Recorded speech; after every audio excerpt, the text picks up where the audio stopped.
வணக்கம். இது தமிழும் சீதாவும்.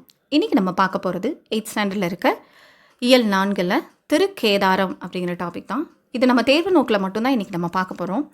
இதோடைய ஆசிரியர் அப்படின்னு சொல்லி பார்த்தீங்க அப்படின்னா சுந்தரர். சரிங்களா?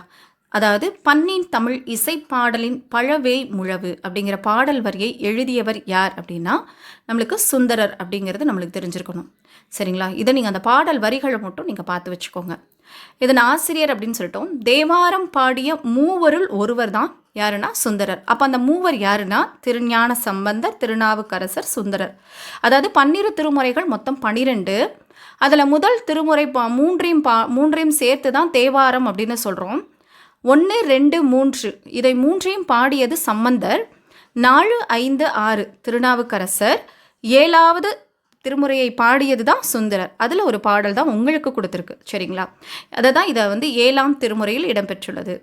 இதை இயற்றிய திருத்தொண்ட தொகையை முதல் நூலாக கொண்டு சேக்கிலார் பெரிய புராணத்தை படைத்தார் அப்படின்னு சொல்லுவாங்க. அதாவது திருத்தொண்ட தொகை அப்படிங்கிற நூல் சுந்தரர் எழுதியது தான். சரிங்களா? இந்த நூலை அடிப்படையாக வைத்து தான் பெரிய புராணத்தை சேக்கிலார் எழுதியதாக செய்து சொல்லப்பட்டிருக்கு.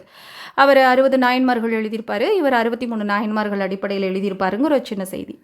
சரிங்களா? இந்த 12 திருமுறைகளையும் தொகுத்தவர் யாருன்னு பார்த்தீங்கன்னா நம்பியாண்டார் நம்பி. உங்களுக்கு 1 மார்க் கொஸ்டினில் இந்த தொகுப்பு யாரோடதுன்னு கேட்கலாம். சரிங்களா? 12 திருமுறைகளை தொகுத்தவர் யார் அப்படின்னு கேட்கலாம். முதல் மூவர் எழுதியது என்ன அதுன்னு கேட்கலாம். தேவாரம். சரிங்களா? ஸோ இந்த மாதிரிலாம் 1 மார்க்ஸில் கேட்கலாம்.